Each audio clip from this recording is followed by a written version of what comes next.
Good evening, everyone. Thanks for joining this American Inspiration event presented by American Ancestors in partnership tonight with three fabulous independent bookstores. I'm Margaret Talcott, Director of Literary Programs, the creator and producer of this series of author talks. All of us behind the scenes are delighted you're with us tonight in the land of history, looking at the creation, mission, and cultural influence of bookstores in America, the remarkable people behind them, and the distinct communities they have created and supported over time. On your screen is the schedule for our hour-long event centered on the newly published work, The Bookshop, The History of the American Bookstore by Evan Friss. Mr. Friss will soon join us on screen to discuss his book and share some historical images. After 20 minutes or so, he will be joined by our lead moderator tonight, a known and loved partner of this series, David Sandberg at Porter Square Books. After a brief conversation with Evan, David will welcome on screen his fellow panelists and will guide this evening's conversation. He will also ask the author and our experts some of your questions, which you can enter into the Q&A button at the bottom of your screen on the lower right. We'd love to hear from you. We'd love to hear your questions, so please be active there. Tonight's event is being recorded by my colleagues in our Brew Family Learning Center. Their video will be shared with all registered attendees in a follow-up email in the next 12 hours or so.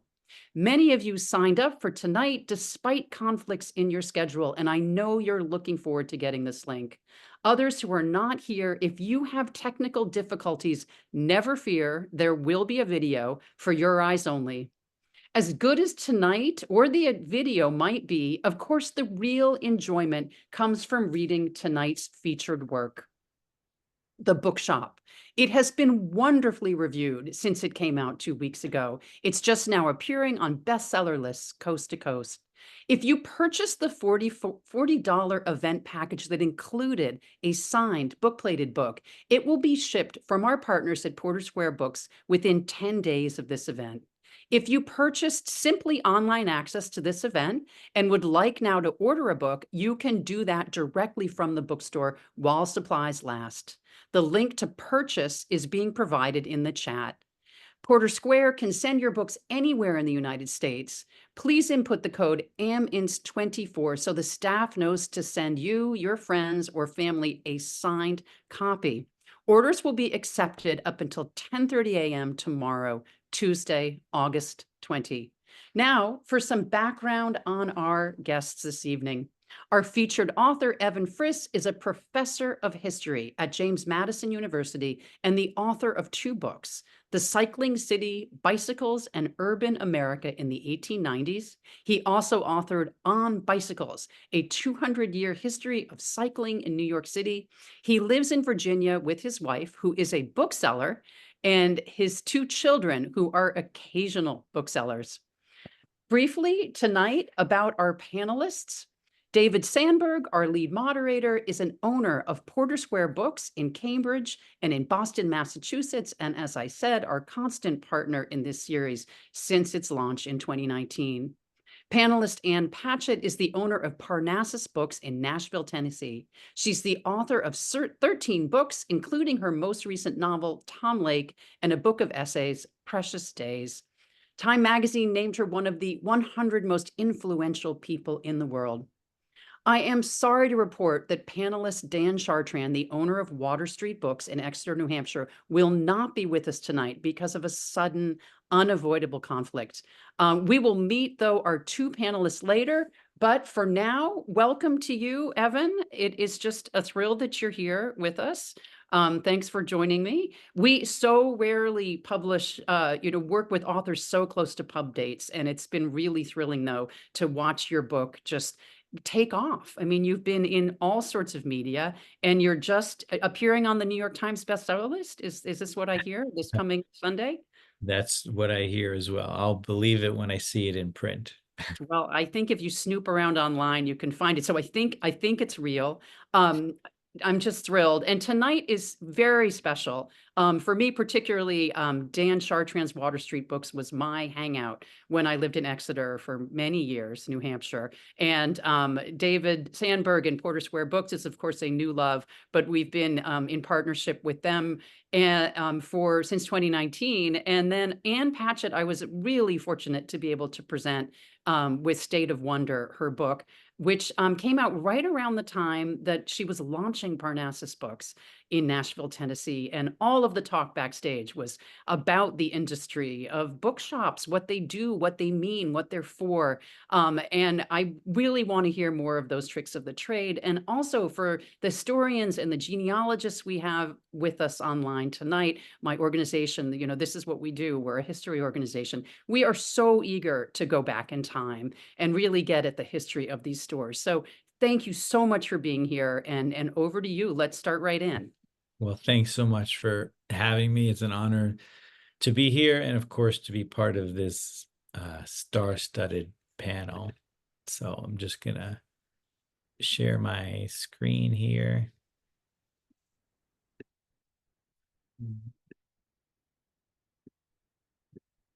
Okay.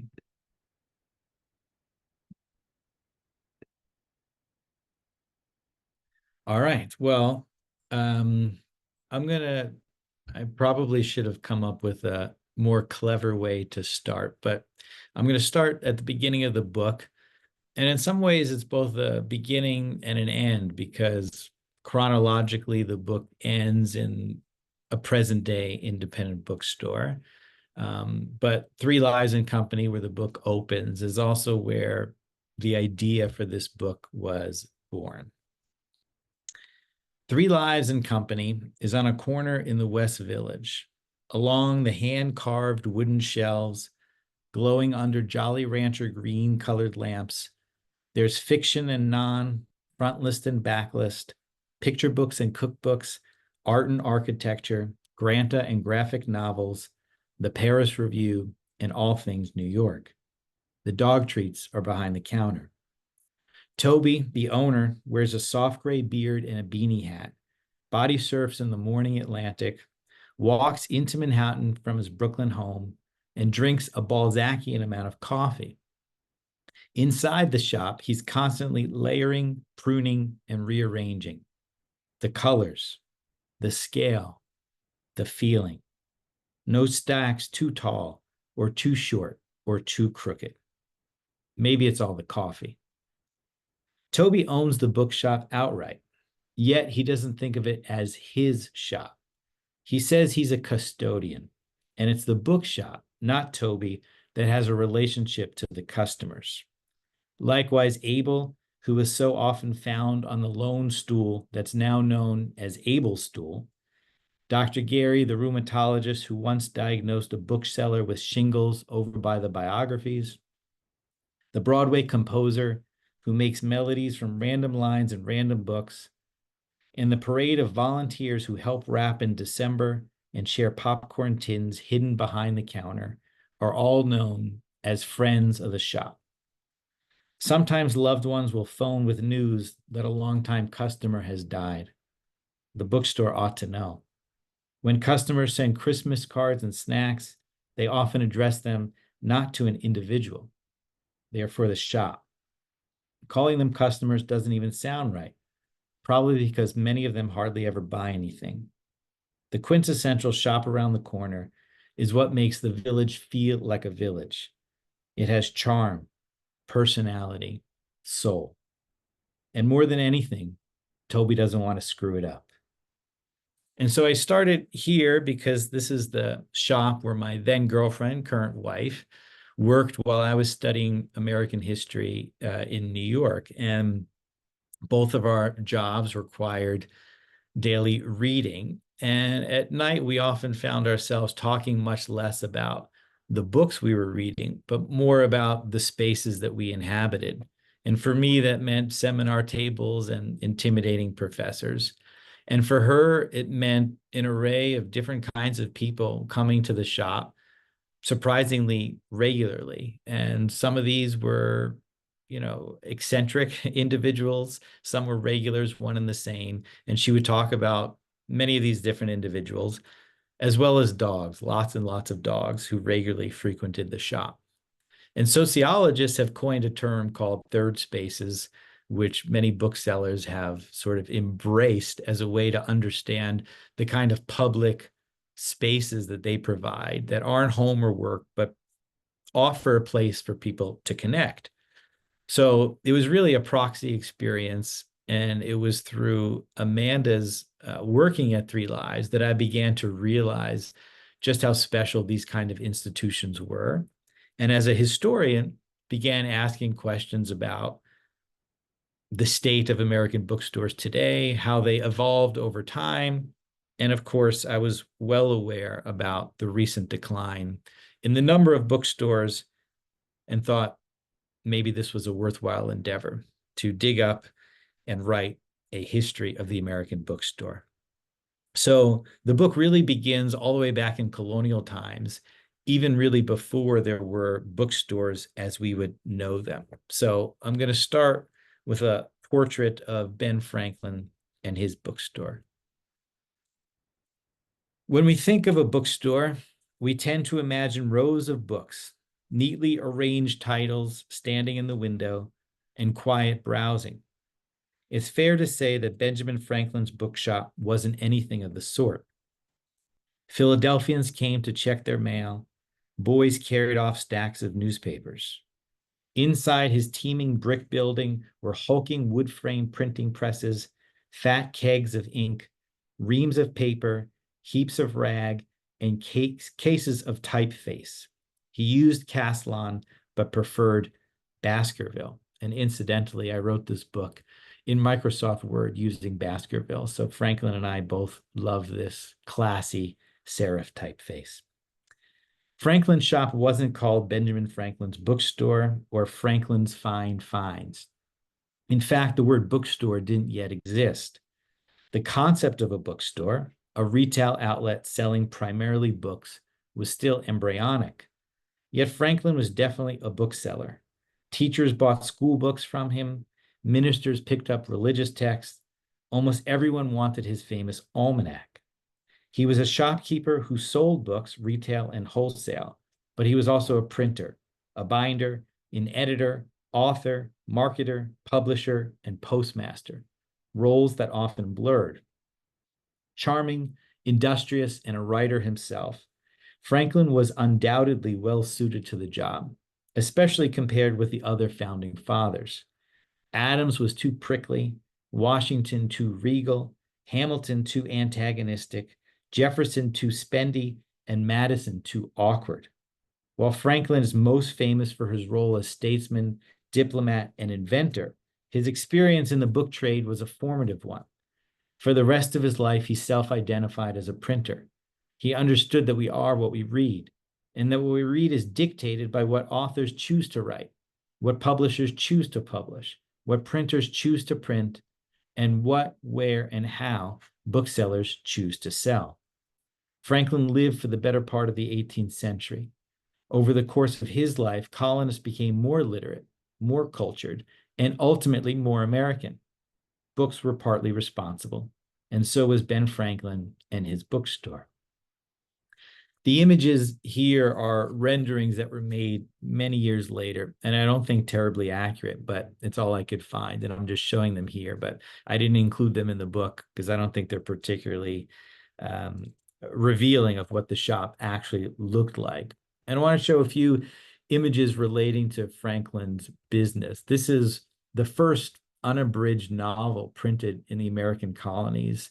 And it's a little hard to read, but you can see at the bottom, it says reprinted and sold by Ben Franklin. This was in 1742, a Samuel Richardson novel called Pamela. And this is just an example of what really wasn't selling well in the colonies. Most Americans were not reading novels, at least as we would think of them. And these long unabridged novels were very expensive to produce. He actually had his common law wife, Deborah, stitch many of these copies together. And basically, this was a complete money loser compared to short sermons from very popular evangelists. One other interesting thing about Franklin that may be reminiscent of some bookstores today is that he often engage or would sell what we call sidelines, or things that are tangential or complementary, sometimes maybe even not necessarily that related to books.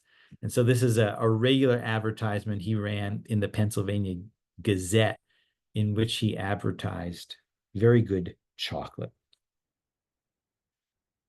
This is the first known image of a bookstore in the United States, and it comes from 1789 in Boston, a guy named Ebenezer Larkin. I don't know a whole lot about this particular store, but I think the image is particularly fascinating. You can see this well-dressed woman. There's a slate on the outside and some quills, and clearly this is a place that sells stationery as well as books. And I'm going to move on to the kind of emergence of what I call the modern American bookstore in a moment. But here are a few images of some other early American, early 19th century prominent bookstores to give you a sense of what they were like. So this is D. Appleton in New York City that occupied a Greek Revival building on Broadway. This is from the 1850s. And as you can see here, this is a very ornate shop, a place to appreciate books as works of art.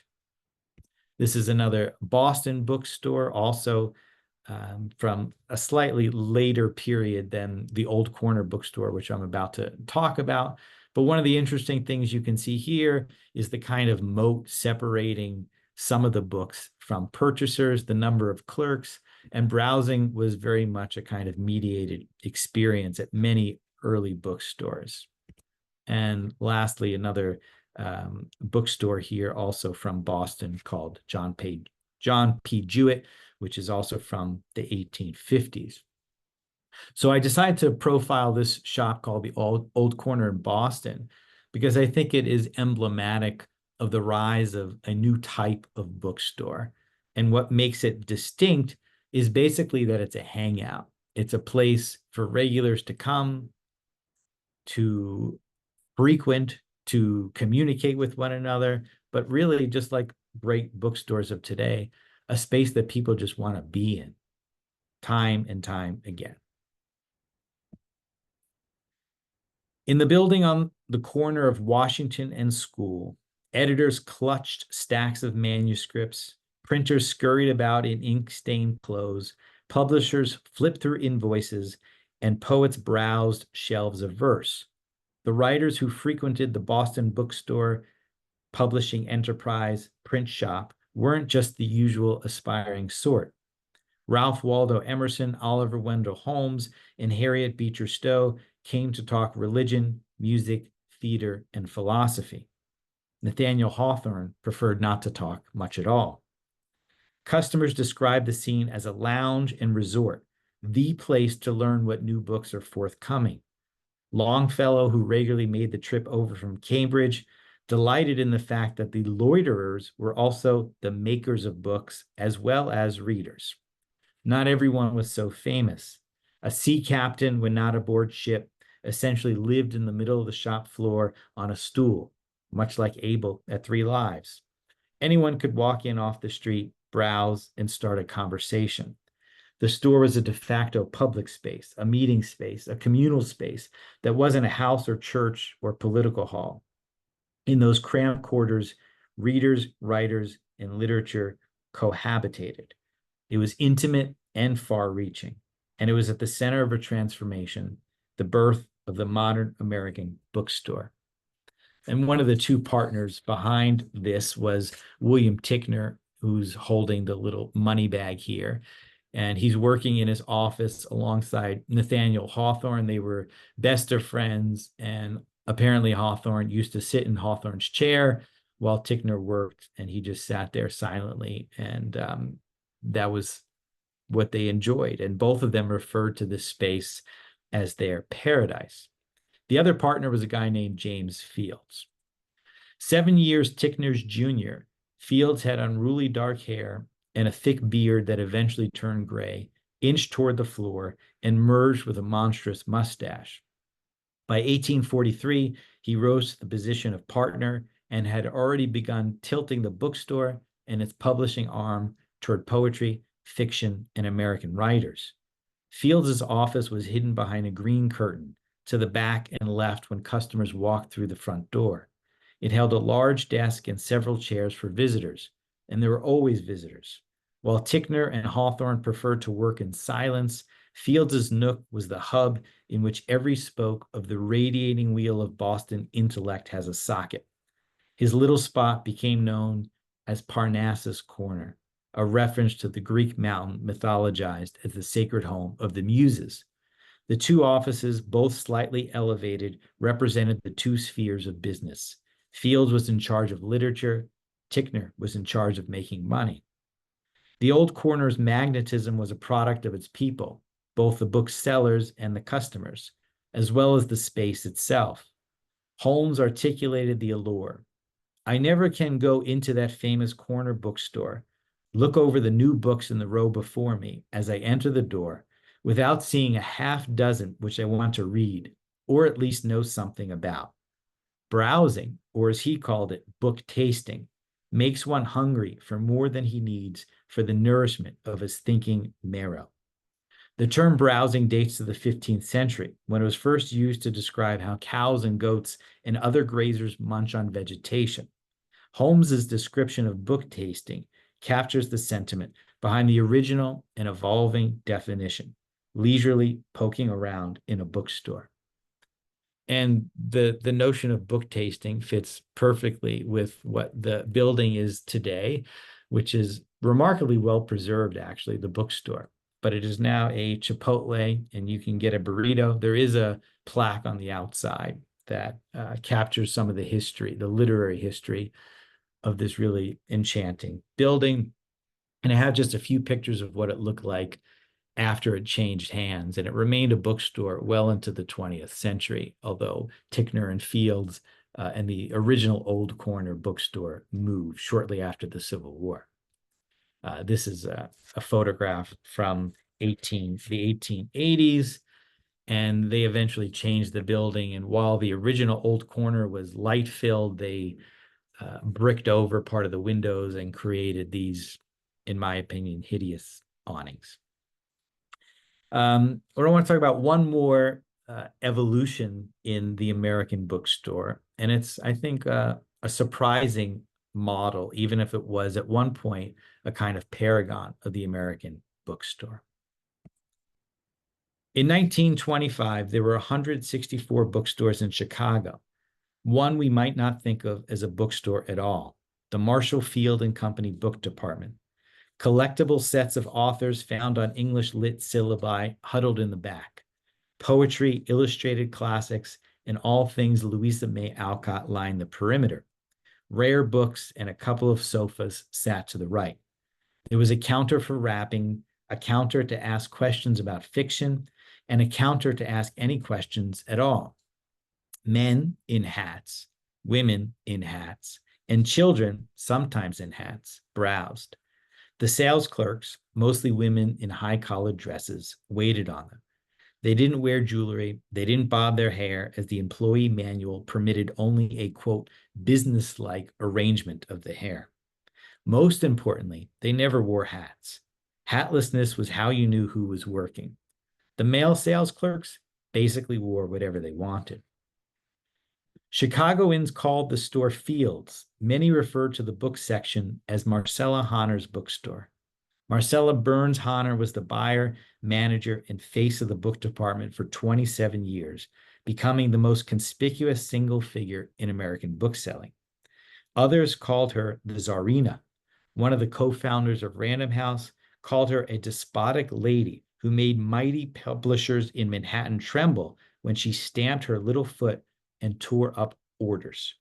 He meant it as a compliment. Americans still buy a large percentage of books outside traditional bookstores. The same was true a century ago, when readers patronized drugstores, cigar shops, newsstands, gift shops, and department stores. Typically, the publisher's largest account, Fields ordered books by the thousands. As an English essayist touring America in 1920 put it, The Marshall Field and Company book department is to ordinary English bookshops like a liner to a houseboat. The book section was said to be the largest bookstore in the world.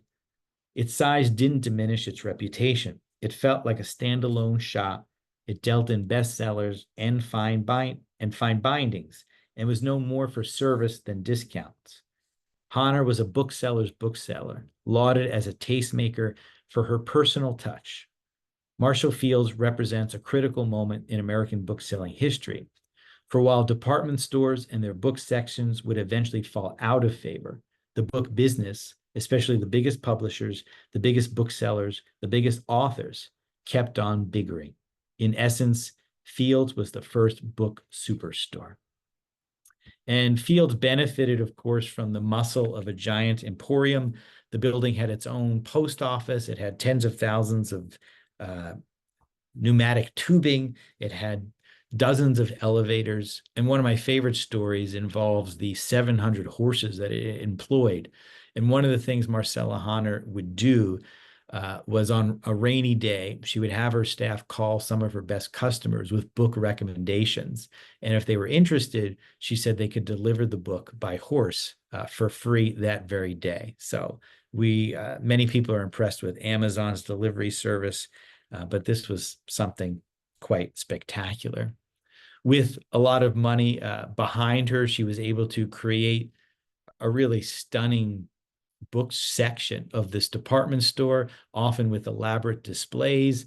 And one of her hallmarks was constantly changing the feel of the space. So here are just a couple of examples. This is from the early 1920s, part of a Spirit of Spring exhibition where she decorated much of the section with flowers and plants. Here we see some taxidermy and various kind of decorations. And I thought this was particularly interesting. It's not the greatest image here, but this is from 1923, where she celebrates books turned into movies, and a kind of fear that the movie business would be the death knell to the book business was rampant with booksellers throughout the 1920s, but Honor actually embraced the competition in the way. And finally, Marshall Fields was a place that really popularized author events and frankly, all sorts of events, thinking about how to draw people to the bookstore and create community. And one of the most famous example comes from the 1940s.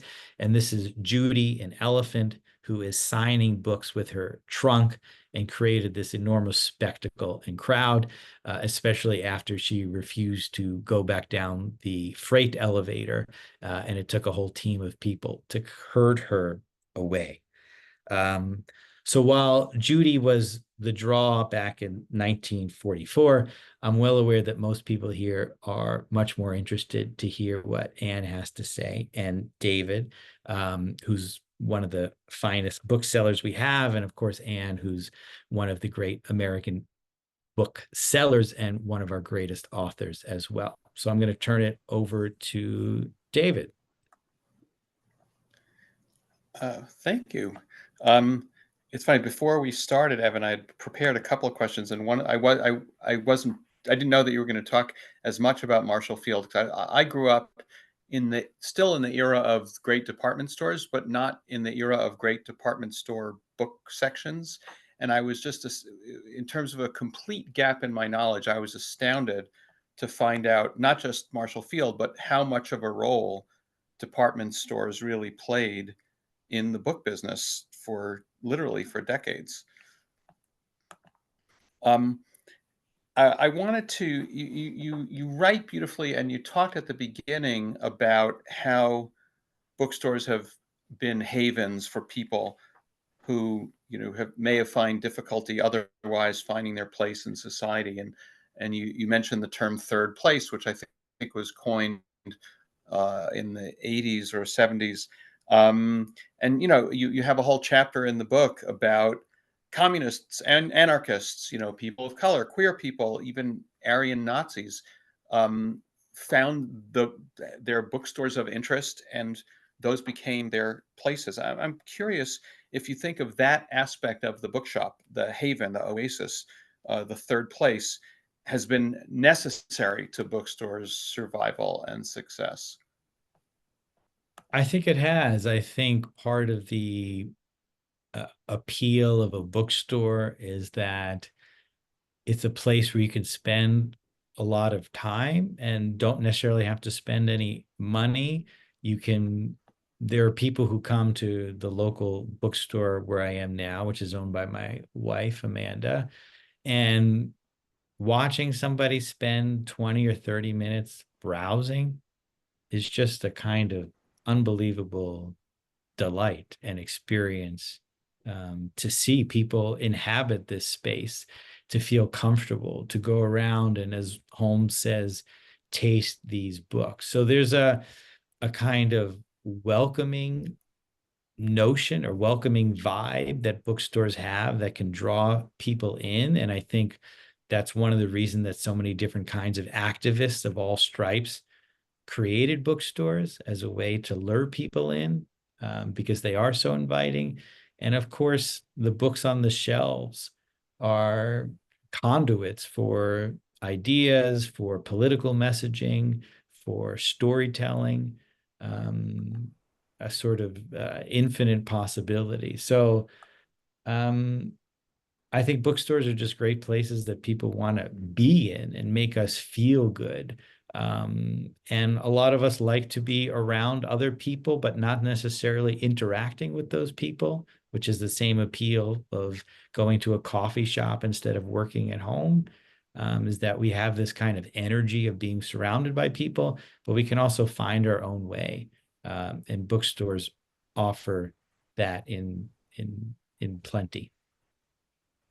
Well, in your chapter, we're going to bring in Ann now, because in your chapter about Ann's bookstore Parnassus, at the end of the book, you say, quote, "Every bookstore is in a way political." I have my own thoughts about that, but I'm curious how you mean that, and what you think how you think your experience of being in any one particular bookstore as a customer is affected by the way in which that bookstore is political. I think every bookseller and book buyer has to make so many choices, and those choices are influenced by an individual's politics, an individual's preferences, an individual's likes and dislikes, an individual's taste, an individual's background. There's a whole host of things that go into these decisions. And in recent times, interviewing booksellers and reading about it, there are sometimes hard choices that everybody has to make about what to carry and what not to carry, about what to spotlight and what not to spotlight. And Anne can speak to this by being a kind of such a leading American bookseller who everybody is trying to vie for her attention. What are the kind of authors that she and Parnassus are going to promote? What kind of events are they going to have? And who are they going to say no to? So some of those things aren't obviously as explicit as starting some of the politically oriented bookstores that I chronicle in the book. But I think every bookstore, in a way, is making some kind of statement by the way that it operates, by the conversations that people have on the bookshop floor, by the books that are in stock. Well, let's bring, I'm not sure what technological magic has to happen to have Ann join us on the screen.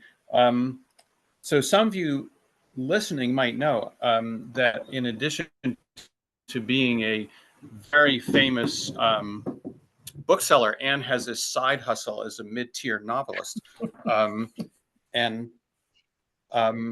So Ann, you've written about this in a bunch of different places, and Evan writes it about a little bit in this book. But for those of us here who haven't had the benefit of reading some of these pieces, just give us the short version of how you came to be a bookseller from being a novelist and nonfiction writer. Yeah. By the way, love this book. Really, such a great, engaging, engulfing read. Loved it. buy this book. Thank you. The bookstores in Nashville closed. We had a beloved indie called Davis Kid, which had then been purchased by Joseph Beth. It was in a store in the mall that was 20,000 square feet. We had a Borders, and the Davis Kid and the Borders both went by the by in 2010. There were no indies. Somebody had to step up. I met a woman named Karen Hayes who wanted to be an owner manager. I said, oh, I'll fund you. And we became partners, not knowing each other at all. And we opened a bookstore. It was really impetuous and terrific. Karen did an amazing job designing the store, putting the vision together. And I became the spokesperson for the store, and it's gone very well. It coincided with Nashville turning into a boomtown. And one of the crazy things about being Ann Patchett is people don't want to go into direct competition with me. And so while I think that probably if it had been anybody else who had opened Parnassus in 2011, we would have probably 5 other bookstores in a 5-mile radius, but we don't, because my wolfbane keeps them away. But there wasn't Amazon Books that attempted to compete. Yeah, there was so we've got a big mall, a kind of a classy upscale mall across the street, and there was a brick and mortar Amazon store across the street. And one of the things that, Evan, you don't say specifically in your book about those stores, and what you do in talking about those Amazon brick and mortar stores was fascinating. But I went to the store in the mall to see it. And what was so interesting to me is, if I can't remember, I guess it was probably Commonwealth, my novel, when that bookstore opened. So if you go into Parnassus, Commonwealth was $28. If you go into the Amazon shop, Commonwealth, it was $28. If you ordered Commonwealth from your phone in the parking lot, Commonwealth was going to be like $22 or $20, depending on where it was in the cycle. If you had Amazon Prime, then in the store you would get it for $20. So the purpose of those bookshops was to get your information, was to get you to sign up for Prime on the spot. The purpose wasn't to sell you a book. It was to get your credit card and your address and your email. So says Ann Patchett. They didn't need to make money. I don't think they did make money. They closed and went away. It not only did it not affect us, but if anything, it probably helped us because there was moral outrage. Well, I don't want to spend too much time talking about what we call the evil empire, but I do want to talk about Barnes & Noble, which also gets a chapter in the book. So when I was a college student in the 70s, there was this great giant bookstore on 18th Street and 5th Avenue where I went to buy and sell my used textbooks. And that was called Barnes & Noble. And then it acquired chains in the 1980s and started opening its superstores and almost put indies out of business in the 1990s. It went way up and then way down. And by 2010, it was kind of losing to Amazon. Recently, it's seen a bit of a renaissance as James Daunt from the UK's Waterstones has bought it and tried to turn it around. But I'm curious how both of you see the role of Barnes & Noble in the bookselling ecosystem. And I would imagine that some of the people listening might think they know how independent bookstores think about Barnes & Noble and might not be right. But both as they are today and as you see them going forward, the relationship between Barnes & Noble and independent bookstores. Yeah, so one of the interesting sort of evolutions or trajectories is the degree to which Barnes & Noble was an enemy of indie booksellers and is now, if not a friend, at least joined allies as brick and mortar bookstores in a war or battle against Amazon. And I was very lucky to interview both Len Riggio, who was the person who turned Barnes & Noble into a household name, and James Dawn, both of whom are just really interesting, charismatic people, and not surprising that they sort of achieved the level of success that they did. But both were also very frank about various missteps in Barnes & Noble's past. And they have rebounded to a certain degree. I think they're opening 54 stores today. And I interviewed Allison Hill, who's the CEO of the American Booksellers Association, who says that she hopes Barnes & Noble survives almost as much as any independent bookstore, because she and many other indie booksellers are aware that if something happens to Barnes & Noble, then publishers and publishing will turn almost exclusively to Amazon as the outlet. And then, that has a lot of potentially poisonous consequences. So in a relatively short period of time, the chains, Barnes & Noble and Borders, go from, at least from the indie perspective, being seen as enemies to being allies. But it's also interesting to interview people and record what's happening across the country. There are so many parts of the United States in the 80s, 90s, 2000s, and still today, where there are people who don't live anywhere near an independent bookstore. And so Barnes & Noble started to populate, and some of the mall bookstores that preceded it, areas where there hadn't been any indie or what they used to call personal bookshops. So it really did provide a service for a lot of people, and many Americans loved it and still do. And I agree with all of that. I certainly remember a time when I mean, long before I had a bookstore, that I thought of Barnes & Noble as the enemy. And now I think of Barnes & Noble very much as a friend. I think that what you say about book deserts, big areas of the country where there are no bookstores, and it's so incredible when there is a Barnes & Noble there, that's a very important point. But also, I will say Amazon gets points there too. There are a lot of people who don't live anywhere near a Barnes & Noble, and they get, or a library, and they get their books from Amazon. And it's my number one thing is that I care that people read. And so I can tell you how I would like for you to get your books, but the most important thing to me is that you find a way to get books. So there's that. When I think about Barnes & Noble, and you touched on this in the book, but not by name, there was a woman named Cecily Hensley. Do either of you know that name? No? Cecily Hensley was the buyer at Barnes & Noble, and she was the person who controlled all the book jackets. And so the publishers would go to Cecily in the pre-Amazon world and say, is this okay?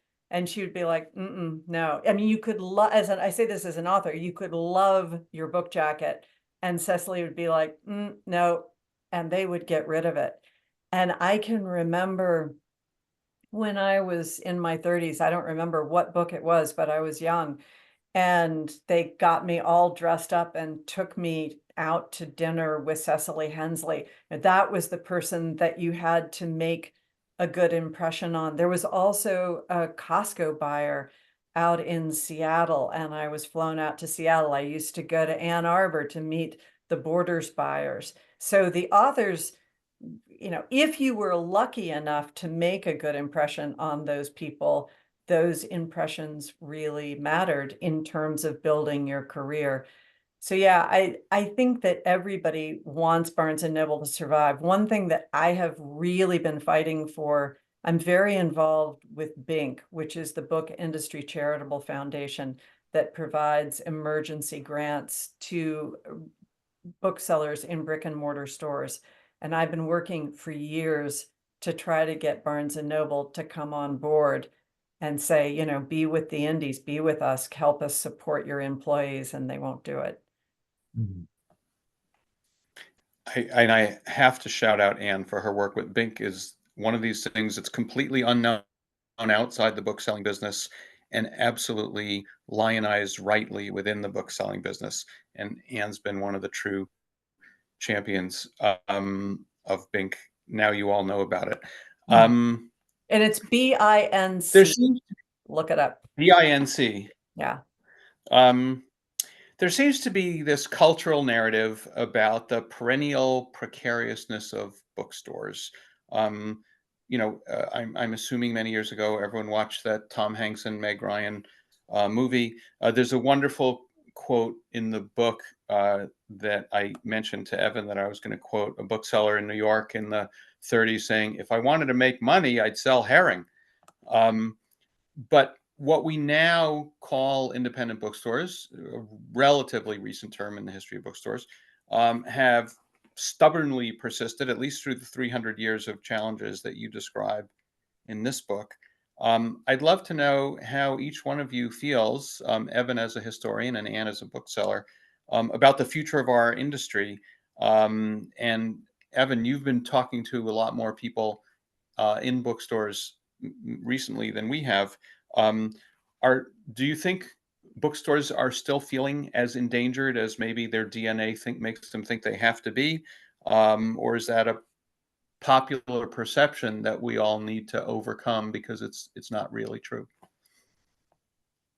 Well, first I'll give the disclaimer that historians are notoriously bad about predicting the future, or at least as bad as everybody else. So I'll say that. But I think at this current moment, there's certainly a lot of optimism. And when I talk to booksellers, there are the kind of thoughts about the impending demise of the industry as a whole, or brick and mortar bookstores as a whole, I think isn't quite as pervasive today as it was at many other points in American bookselling history.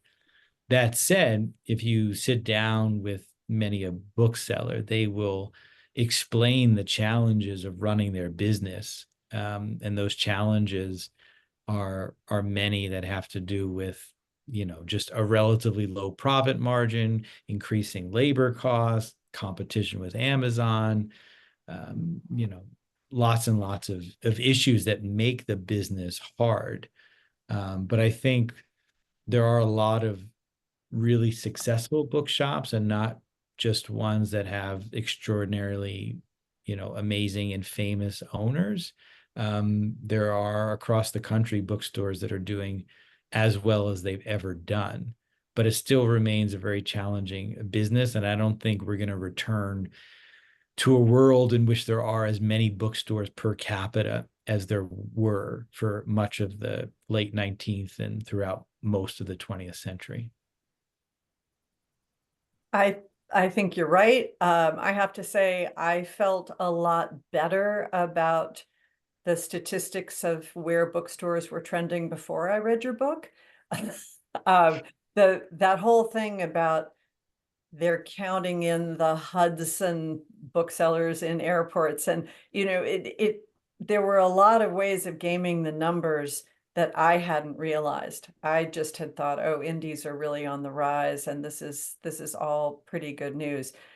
I do think, obviously, by and large, it's better news. I do think that booksellers are sort of like, dogs who've been hit too many times. They tend to cower. And if you say, oh, no, it's all sunshine, they're like, yeah, no, not so much. Somebody's going to whack me down again. So they are a cautious group. And for me, and this kind of goes back to what you were talking about, political bookstores are political. It's finding the balance between the books that you sell and the stuff that you sell and the events that you have. And when I go into a bookstore like Three Lives, I think, oh man, wouldn't that be beautiful to just sell books, and really, truly just sell really good books. I mean, kind of just rely on my taste, rely on Toby's taste. But we're making a lot of money selling little hedgehogs at the cash register and selling log pillows, and that really helps the bottom line. so much of our business now, and this wasn't true 12 years ago, it's romance. Romance is huge, and our booksellers are very involved with romance. David, is that true for you guys? I'd say it's probably about 3 or 4 years ago that one of our booksellers, not even a buyer, said, "I think we should have a romance section." And I said, "I think you're nuts." And she said, "No, no, no, let's just give me this one bookcase and we'll try it." As I'm sure you've seen at Parnassus, it is gone Yeah. berserko. Yeah. And I mean this in the most positive way. And it does one of those extraordinary things that great books like Ann Patchett bestsellers do not do, is bring people into the store who Yeah. otherwise wouldn't come into Yeah. a bookstore. That's right. Much as you know, I love your books, most of the people who are buying your books bought your books the last time and they're coming back to get the new one. Romance is one of those rare things. I see it for adults what Harry Potter was for Yeah. children 20 years ago. Yeah. It changed who read and who came into the store and who got excited about books. In a way, I have eaten my words so many times in those 4 years since Sarah suggested we have a romance section, which has taken up more and more and more Yes. of the store Yes. over Yes. time. I mean that, It's great. and the thing about the romance section is it doesn't make any difference who you are and who you love and how you like it. Like Yeah, if you're straight, you read queer. If you're queer, you read straight. It's the gay ice hockey romance being purchased by a 60-year-old white mom. Like no one cares. As long as everybody's falling in love and making out. We had a whole weekend around the new Casey McQuiston. We had like romance weekend yep, at the bookstore. And again, exactly what you're saying, you're bringing in these people, and that feels better than anything. And it feels like the third place American welcoming, this is democracy at work. All you sci-fi, fantasy, romantasy kids, come on into the fold, because you may not be reading what I'm reading, but you're reading. And every book yep. is a gateway drug. And that's the important, I mean, kind of goes back to what I was just saying about Amazon. What matters is you're reading a book. I totally, yeah. Well, since Anne is officially the patron saint of bookstore sellers, by definition, I couldn't have said that better. Um, I want to ask Anne, this is a question just for you. Um, you know, you are, as I mentioned, you have this side hustle as a novelist. And Evan briefly touches on the book.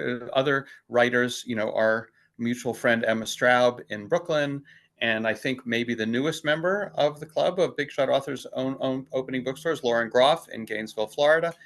I'm Boy, we just could just wondering, talk about Lauren Groff for a long time, who is also one of the Time 100 most influential people of the world for the same reason.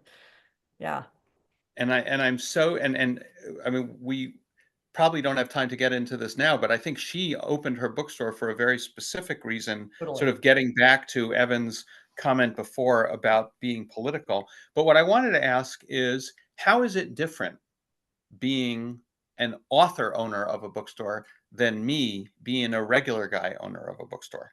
I know everybody. Everybody. I know everybody, and everybody owes me a favor. I blurb a book, I blurb your client's book, I blurb something for an editor, I interview that author, I fly to New York to interview that author. It's this mecca of favors, and I can call just about anybody and say, I read your galley, I want you to come to Parnassus. And so much of the money is made on events. We do, counting school visits and offsites, we do over 300 events a year. So it's a huge part of our income. And there are direct flights to Nashville. Have a famous author, but also have direct flights. Because when I meet somebody in Wichita or Tulsa or Omaha, and they say, I'm going to open a bookstore, what's the secret? And I just think, damn, the secret is a direct flight, that you're going to get on the route, because publicists send their authors to the same bookstores over and over and over again. It is not a fair system. And it's almost impossible for somebody opening a new bookstore to break into that unless you're Lauren Groff, who on the side of her store, the links, in the same way that Emma Straub has, the giant, beautiful Books Are Magic mural, Emma says, "We bite back," which is just amazing. Like, they are there to take Florida down and to build Florida up. And I love her with all my heart. She is so tough. And I'm so glad that she opened that store. I don't think we have a lot more time, so I just want to get a couple quick things. So again, Anne, both your store and my store opened in, I would say, somewhat prosaic, potentially even unattractive strip malls. Not the archetypical cozy setting one associates with classic bookstores. But Evan says in the book about your store, but inside is much closer to heaven. And I think that's true. I know that's true of Parnassus because I've been there, and I know it's true of my store. And I think it's true of almost every indie bookstore I've been into. I'm curious, both for each one of you, what do you think makes that happen?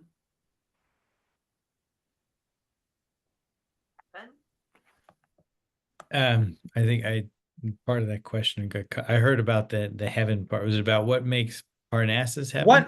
What turns Parnassus or Porter Square Books in an unattractive strip mall into heaven once you walk in the door? It's really the parking lot there is, not that any parking lots are attractive, but I don't know. I had read so much about the bookstore, and just driving there wasn't, I'm not a driver. I was from New York City. I like to walk around to my bookstores, and was spoiled by 3 Lives. And I was looking around, I was like, I don't know about this bookstore.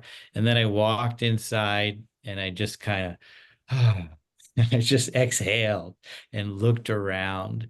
And it's just such a well curated bookshelf. First of all, it's just beautiful. That I think we've all been in bookstores that give us this physical sensation, and it's not necessarily inherent. Yes, books are generally warm and wondrous, and being surrounded by them can make us feel cozy. But we've all also been in plenty of bookstores that we walk into, and our immediate reaction is something is not right here. And the design is off, the aesthetic is off, there are too many books, or there aren't enough books. Yeah.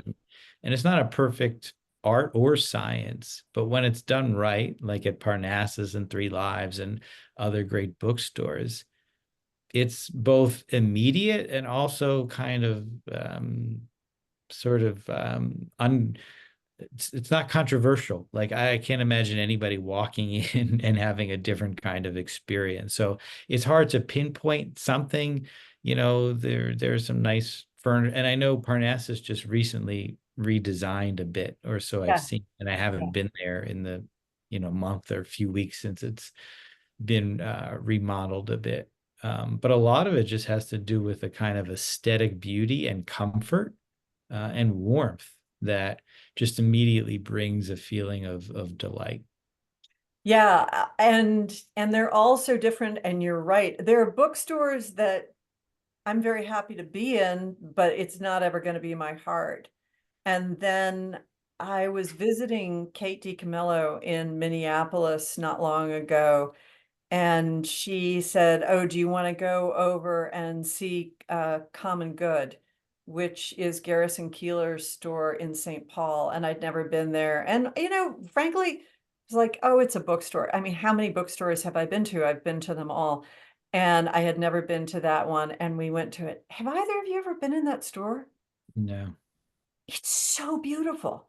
I mean, it's so beautiful. I just thought, I want to pick this store up and have it be my store. It was it was bright and airy, and there was no junk, and every book was the right book and the perfect, most interesting book. And I could have just pitched a tent and lived there. And it was really interesting to me that I'm still capable of being completely shocked by the beauty of a bookstore and by thinking, oh, you just got this, you nailed this, it's exactly right. Yeah, and I think a lot of it is also discovering something new, right? This is the experience that can't be replicated online, is the serendipity.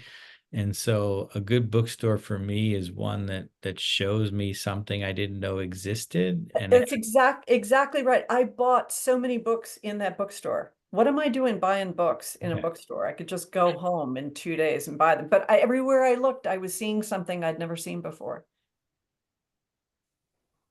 That's great. Well, I could selfishly hog you with my questions for a long time, but I want to grab a couple from our audience. First of all, Anne, you have a shout out from someone who moved from San Francisco to Spring Hill, and says when she came to Parnassus, she found her people.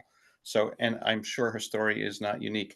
So someone asked both me and Anne, do we mentor new booksellers and or new bookstore owners? And before Anne answers, I will just quickly put in a plug. This organization that Evan mentioned before, the ABA, I come from, before 12 years ago, I come from outside the book selling world. I come from the corporate world.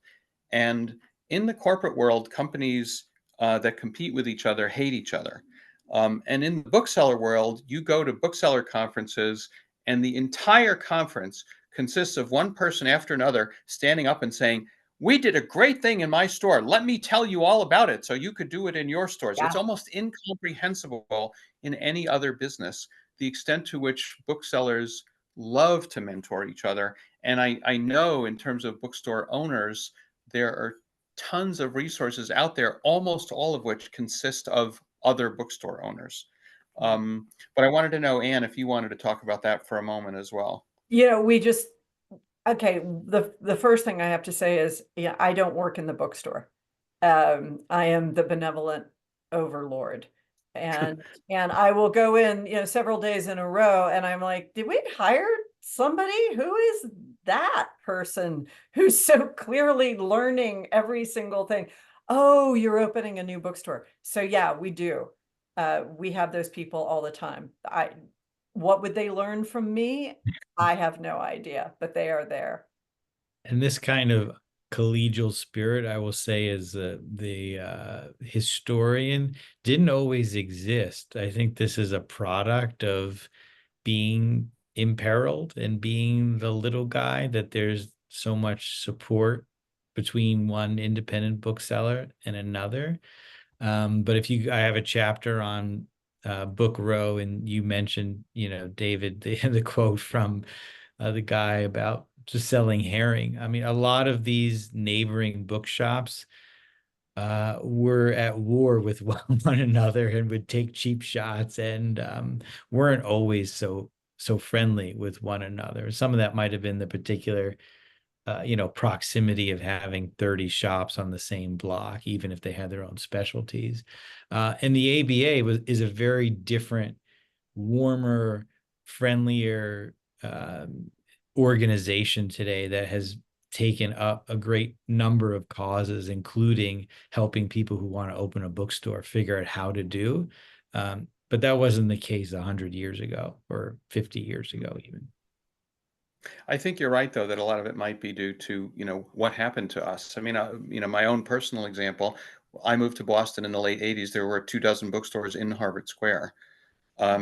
Now, when a new bookstore opens in the Boston area and people come to me and say, ooh, aren't you like a little worried about this? No, we're so far away from having too many bookstores. And you have your aura that maybe makes other people not open bookstores in Nashville. But I think most people feel that when an area, maybe not a single block, but when an area starts to have more bookstores, more people shop at bookstores. Yeah. The pie gets bigger. We Yeah. don't see our sales go down when new bookstores open in the Boston area. We see them go up, which is just completely counterintuitive in the same way that I said before, it's counterintuitive to tell all your good ideas to all your competitors. But it's a really exceptional industry in that way, and I'm not aware of another one that functions like it. Someone else asked a question about libraries, and and if you were in the bookstore, you would hear people say from time to time, "Oh my God, I'm that book is there, just too." David. I just don't I work know, at but the bookstore. you're not the person to whom someone is apologizing for not buying a book. They'll say, "Oh, I'm so sorry. This book is so expensive. I think I'm going to get it at the library. I'm sorry." So the first thing I say is never. You apologize if you're going to go buy it from Amazon. You do not apologize if you're going to go get it from the library. Yeah. Booksellers love libraries, and I think that libraries right now are in some ways in trouble in a very different way than bookstores are, because we're independent. No one can tell Anne what books she can and can't sell in her stores, but a lot of other people in Tennessee can be told what books they can and can't have in their libraries. And so I think libraries right now are on the front lines of a different fight that bookstores are able to fight maybe better than libraries. But I'm curious about how you see, Evan, this book isn't about libraries, but I'm sure that intersection came across when you were working on the book. Yeah, so when the taxpayer-funded public library model became democratized in the late 19th century, the American Booksellers Association fought against them. Booksellers panicked and thought that this would be the end of bookstores. Who would go and buy a book when they can get the same thing for free? And a number of early bookstores, even Marshall Field, had lending libraries within them. So they would offer books for a few cents a day. And that was just part of their business model. But over time, it became pretty clear that they could coexist.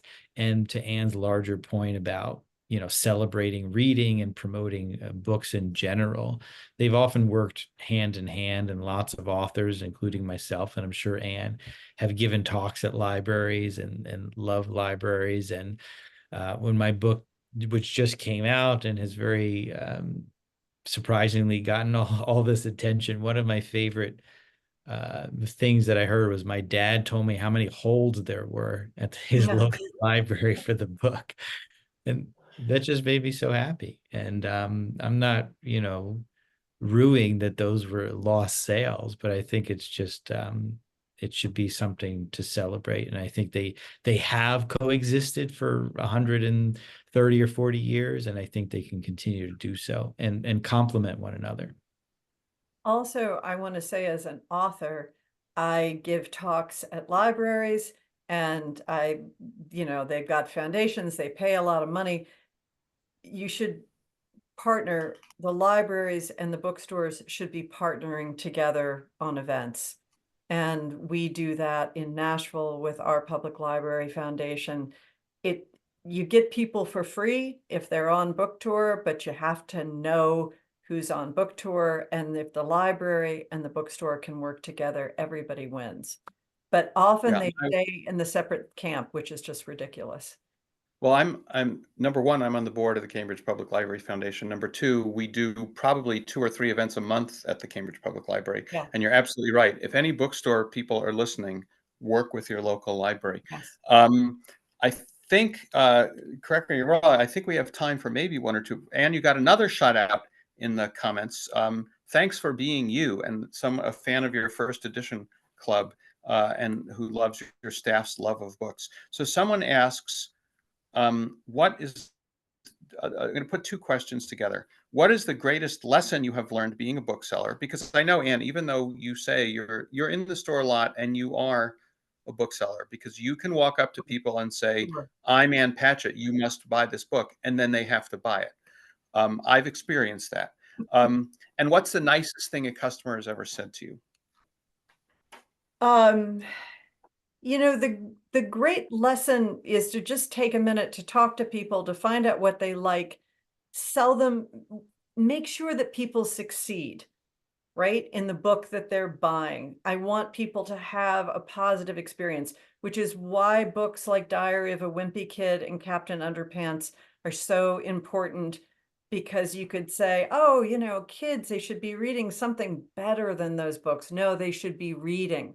They should be comfortable. And so for me, the lesson over time has been to listen and to make sure that I'm going to be giving a book to somebody who's going to love that book, have a positive experience, and then come back and broaden their horizons. And then what was the second half? What's the nicest thing anyone's ever said to you as a bookseller? Always about the staff, you know, always like, what a great staff you have. And we hear that every day, and there's nothing nicer than that. And I think one of the amazing things about bookstores is how influential booksellers are. So it's not just Ann Patchett who can Sure. say, I'm Ann Patchett, read this book, but some person who's not famous, who the customer doesn't know at all, can walk into a bookstore, and that person, if they really believe in a book, it's amazing how often they can hand sell something. And even if it's a book the person's never heard of, or it's slightly outside of their genre, people are really trusting, especially if you have the right kind of setting and bookstore that conveys a sense of expertise and warmth and hominess. And people find And sellers who are a good match for them. And there are people who will say, oh, I only come in on the days that Sissy's working, because Sissy always recommends the books that I love. And the person that just, by the way, that gave you that love note complimented your booksellers. I'm sure they There you like go. you Thank you. too, but they complimented your booksellers. Margaret, are we out of time? We're so close to out of time. And it's been so fascinating. I mean, I feel though, as we've been in your Cafe Zing, David, and I haven't been out to Parnassus, and I can't wait to do that. And We'd love to have you.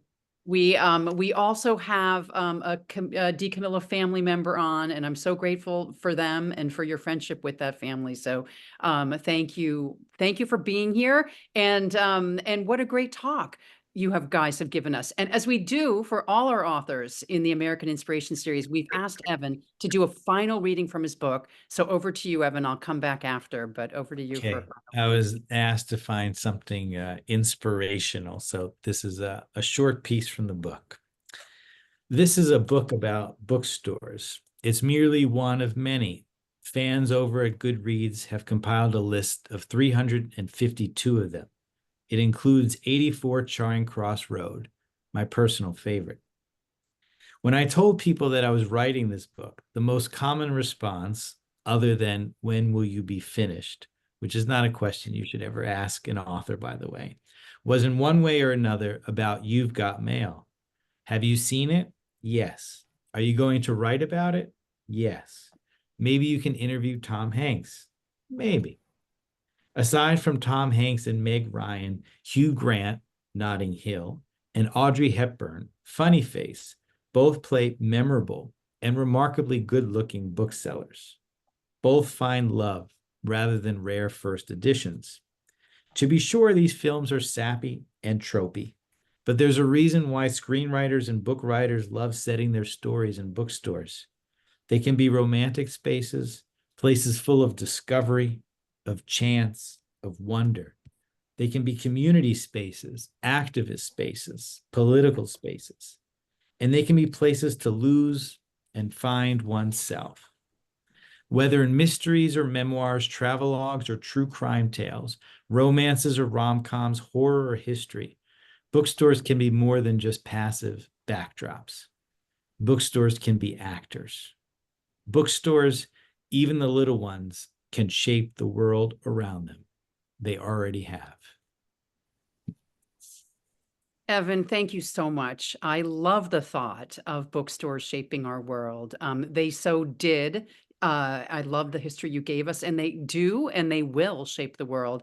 And to one woman I know starting a bookstore in Maine, I say, you go, girl. We're really excited about this. And thank you, Evan, for such inspiration for all of us. A reminder to our audience, if you purchased a $40 event package that included a signed book-plated copy of the Bookshop, Your copy will be shipped from our partners at Porter Square Books. Thank you, David, within 10 days of this event. If you purchase Simply Event Access and you would like now to order a book, you can do that directly from the bookstore while supplies last. There are a limited number of signed book-plated books. That link is being provided in the chat now. Porter Square can send your copy anywhere in the United States. Please input the code AMINS24 so their staff knows to send you a signed copy. And be sure to order by 10:30 tomorrow, Tuesday, August 20, when David and his team are putting in their orders. You and your friends, fellow readers, browsers, community builders, which you all are, you will enjoy the bookshop, as so many of us have. Winding down our evening, we at American Ancestors are delighted to have presented tonight's book talk. If you're researching a time, an industry, a person, or a family, my colleagues are here to help. Free to the public, you can chat with one of our genealogists, and our Brew Family Learning Center hosts many educational programs. You'll see on screen that we provide direction on accessing the great variety of records that make up America's diverse history. Our mission in all we do is to educate, inspire, and connect. And for you literary sorts out there, I know we have historians, we have all sorts of works, folks, but on September 9, we'll welcome back author and philosopher John Cagg with his book, American Bloods, a true tale of one remarkable Concord, Massachusetts family, exploring its pre-colonial days in England through to the last century. Professor Cagg, who wrote the celebrated book, Hiking with Nietzsche, will be in conversation with the Pulitzer Prize-winning biographer, Megan Marshall, known for her works on Margaret Fuller and the Peabody Sisters. On September 21, the historian Edward L. Ayers will join us to discuss our country's cultural history and his book, American Visions, the United States, 1800 to 1860. And on October 7, we're revisiting Nat Turner's Rebellion, a new book by the late historian Anthony E. Kay and his collaborator, Gregory P. Downs. Professor Downs will be joined by moderator, historian Vincent Brown of Harvard University, who is also on the Scholars Council for our 10 Million Names project. Don't miss their insight and this bold reinterpretation of the causes and legacy of the 1831 uprising that started in Virginia and was meant to spread across the South. But back to tonight, many thanks to our guests and to the audience out there in Zoom land. We thank you. We appreciate your interest in America's history in all its diversity, in understanding and furthering our country's rich cultural life. We hope to see you again, but for now, a very good night to all, and a special thanks to Ann and to David and to Evan. Congratulations on your fabulous book. Good night.